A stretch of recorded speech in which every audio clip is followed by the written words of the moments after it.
Bonjour à tous, j'espère que vous allez bien. On se retrouve aujourd'hui pour une nouvelle vidéo. Et aujourd'hui dans cette vidéo, on va voir comment on peut se présenter en français. Et oui, parce que quand vous commencez à apprendre une langue et que vous voulez parler avec d'autres personnes dans cette langue, eh bien vous commencez forcément par vous présenter. D'accord? Donc savoir se présenter en français, c'est très important. Parce que à chaque fois que vous allez rencontrer de nouvelles personnes, eh bien, vous allez devoir vous présenter. D'accord? Donc, c'est très important de savoir comment vous présenter. Et on va voir également comment vous pouvez demander, poser des questions à la personne à qui vous parlez pour qu'elle se présente également. Ok? Donc, on va voir aujourd'hui tous les mots et toutes les tournures de phrases que vous devez absolument utiliser si jamais vous souhaitez vous présenter et poser des questions sur la personne à qui vous êtes en train de parler. Ok? Super, donc on va commencer cette vidéo premièrement avec les salutations. D'accord? Donc comment on peut saluer une personne en français. Donc pour ça, vous avez différents mots. Donc premièrement, vous avez bonjour. Donc, bonjour en français est très utilisé. D'accord? En français, la salutation bonjour, c'est vraiment la salutation principale que vous devez utiliser pour saluer une personne. D'accord? C'est vraiment la salutation la plus utilisée. D'accord? Super. Ensuite, vous pouvez également dire bon après-midi. Vous pouvez également dire bonsoir. Et pour finir, vous pouvez dire bonne nuit. D'accord? Donc, là, je vous ai montré 4 façons de saluer quelqu'un. D'accord? La plus utilisée de ces façons, c'est bonjour, bien évidemment. Donc, bonjour. Donc là, vous avez vu dans bonjour, on a l'adverbe bon et on a le mot jour. D'accord? Bonjour. Donc, cette salutation-là, vous devez l'utiliser quand il fait jour dehors. D'accord? Donc, si à l'extérieur, le soleil est encore plein et qu'il fait jour, vous devez utiliser bonjour. D'accord? Donc bonjour, vous l'utilisez le matin et l'après-midi. Ok? Super. Maintenant pour la deuxième. Bonne après-midi. Donc bon après-midi.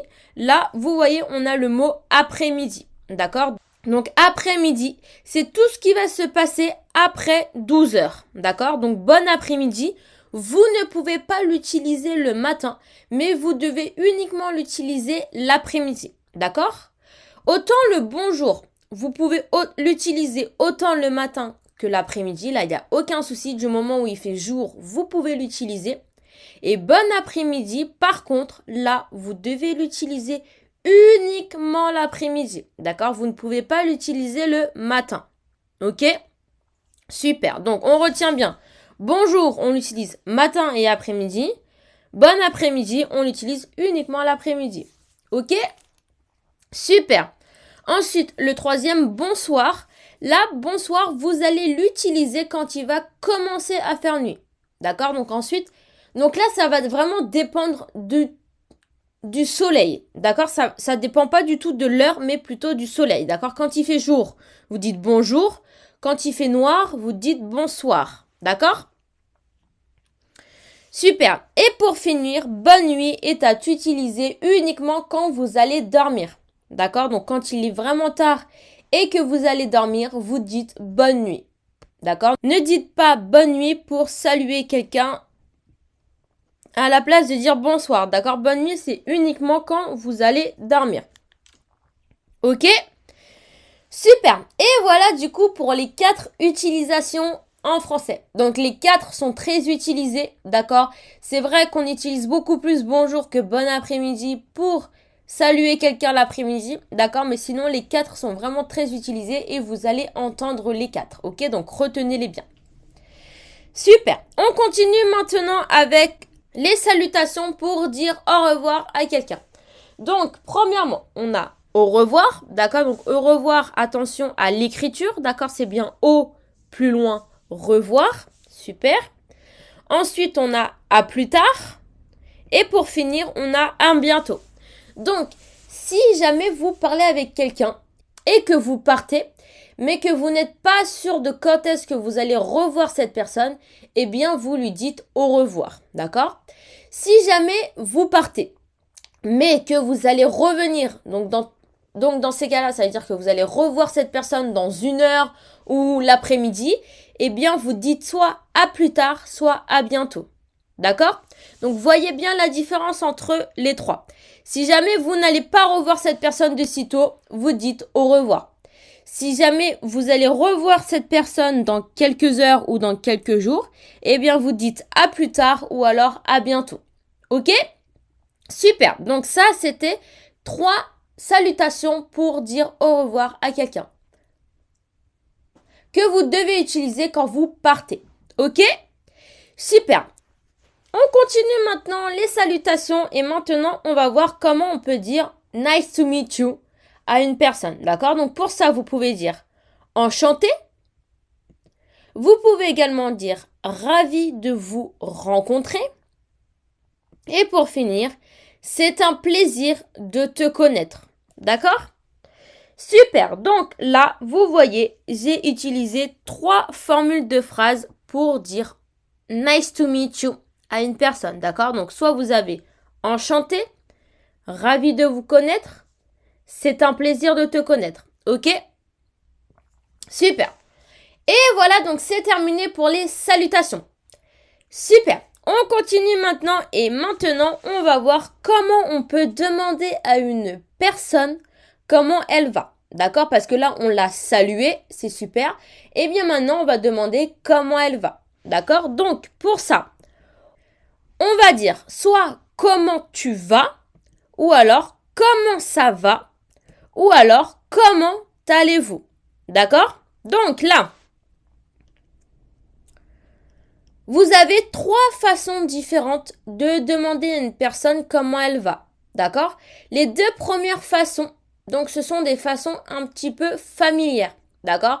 À utiliser uniquement quand vous parlez avec vos amis ou avec votre famille ou avec des personnes que vous connaissez. D'accord? Parce que là, vous tutoyez, donc vraiment utiliser avec des personnes que vous connaissez. Donc, comment tu vas ou alors comment ça va. Ok? Super! Et pour la dernière, comment allez-vous? Eh bien ça, au contraire, c'est une formulation de phrase que vous pouvez utiliser quand vous êtes dans un milieu professionnel ou alors que vous voyez une personne. D'accord? Comment allez-vous? Super. Et voilà du coup les 3 différentes façons de demander à une personne comment elle va. Et là, vous avez vu, dans mes 3 questions, eh bien j'ai utilisé le verbe aller. D'accord? Donc quand vous demandez à une personne comment elle va, eh bien vous devez utiliser le verbe aller. Et en fonction du temps de votre phrase, eh bien vous allez conjuguer du coup le verbe aller au temps de la phrase. Ok? Super. Maintenant, si jamais vous souhaitez répondre à cette question, eh bien pour cela vous allez dire je vais bien et toi. D'accord? Donc là, vous allez également utiliser le verbe aller et ensuite l'adverbe bien. Je vais bien et toi. Ok? Super. Et voilà du coup comment vous pouvez répondre à la question. Comment tu vas? Super. On continue maintenant et maintenant on va voir une autre formulation pour dire comment allez-vous et ça va être ça va. D'accord? Donc cette formulation de phrase là, elle est vraiment très utilisée quand vous parlez avec vos amis. D'accord? C'est une façon très familière de parler. D'accord? À ne surtout pas utiliser quand vous parlez dans un milieu professionnel. D'accord? C'est vraiment une façon familière de parler. D'accord? Mais vous pouvez très bien utiliser, c'est vraiment un raccourci pour dire comment ça va. Vous pouvez dire ça va. Ok? Et du coup, à cette question, on va répondre tout simplement ça va et toi. Ok? Et voilà du coup comment vous pouvez demander à une personne comment elle va et répondre à cette personne. Ok? Super, on continue maintenant et maintenant on va voir comment vous pouvez demander le nom d'une personne. Ok? Donc, pour cela, c'est très simple. Pour demander le nom d'une personne, eh bien vous allez tout simplement demander quel est ton nom. Ok? Et vous pouvez également demander comment t'appelles-tu. D'accord? Donc là, les deux sont très utilisés, mais la deuxième phrase, comment t'appelles-tu est la plus utilisée. D'accord? Mais la première est également correcte. Donc, quel est ton nom? Ou alors, comment t'appelles-tu? Ok? Super. Et pour répondre à cette question, eh bien, vous pouvez tout simplement dire « Je m'appelle Delphine ». Super. Vous pouvez également dire « Mon nom est Delphine ». D'accord? Donc, si on te dit « Comment t'appelles-tu », tu vas répondre « Je m'appelle Delphine ». Si on te dit « Quel est ton nom », tu vas dire « Mon nom est Delphine ». Ok? Super. Et pour finir, tu peux tout simplement répondre « Delphine ».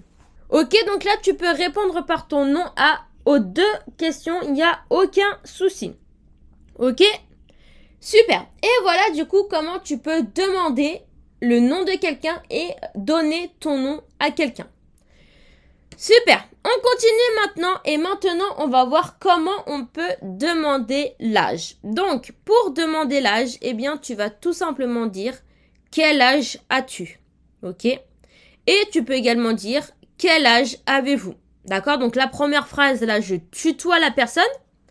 Et la deuxième phrase, je vous vois la personne. D'accord? Bon, généralement, dans un milieu professionnel, on ne demande pas vraiment à son patron ou alors à ses subordonnés quel âge ils ont. D'accord? Mais voilà, si jamais vous avez l'occasion de demander l'âge d'une personne et que vous voyez cette personne, eh bien, vous devrez dire quel âge avez-vous? Ok? Mais après, si jamais tu parles à un ami à toi, à quelqu'un que tu connais, eh bien, tu peux tout simplement dire quel âge as-tu? Ok?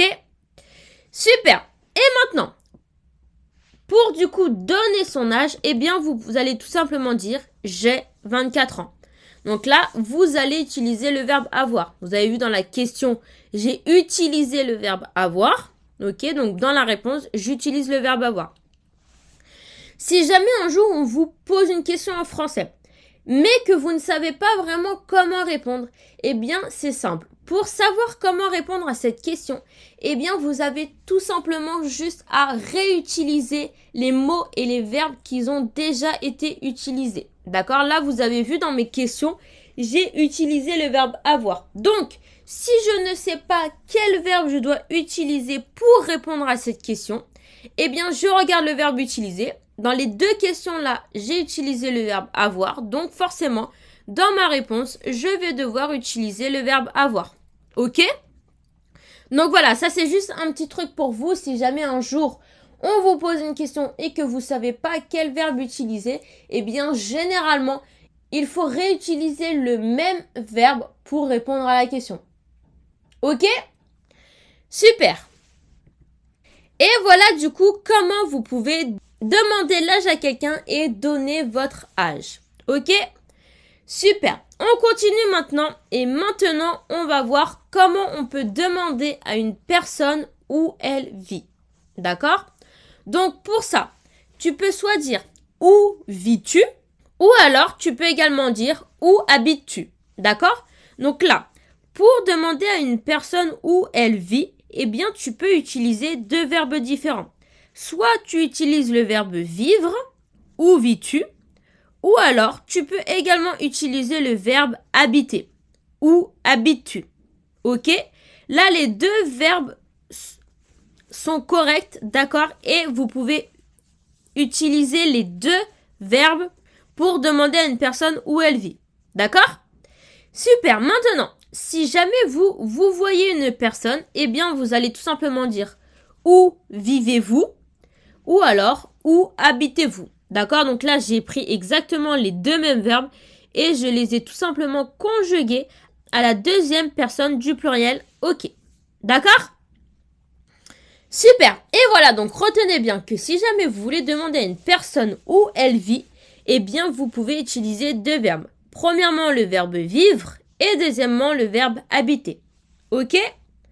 Super. Donc, maintenant, pour répondre à cette question, eh bien, vous allez tout simplement dire « Je vis à Paris ». Super. Ou alors « J'habite à Paris ». D'accord? Donc là, c'est la même chose. La même chose que je vous ai dit tout à l'heure. Pour répondre à la question, eh bien, vous devez réutiliser le verbe. Donc, si on te dit « Où vis-tu » tu réponds « Je vis à Paris ». Si on te dit « Où habites-tu » tu réponds « J'habite à Paris ». D'accord, là, je reprends le verbe de ma question pour formuler ma réponse. Ok? Super. Et voilà du coup comment vous pouvez demander à quelqu'un où elle vit et comment vous pouvez du coup répondre à cette question. Super. Et voilà, donc c'était la dernière question de ma vidéo. Donc voilà, je t'ai expliqué du coup dans cette vidéo toutes les principales choses que tu dois connaître si jamais tu veux te présenter et si tu veux poser des questions pour connaître plus une personne en français. Ne t'inquiète pas, je sais qu'il y a plein d'autres questions que tu peux poser, mais j'ai décidé de te faire ça en 2 vidéos pour que ça ne soit pas trop barbant pour toi, ok? Donc là, c'est la première vidéo, mais t'inquiète pas, il va y avoir une deuxième vidéo sur comment se présenter et comment poser du coup toutes les questions pour connaître mieux une personne en français. Ok? Donc, je te laisse réviser tout ce qu'on a vu aujourd'hui, d'accord? Révise bien tout ça, apprends bien tout ça par cœur et on se dit à demain pour une prochaine vidéo. Salut, salut!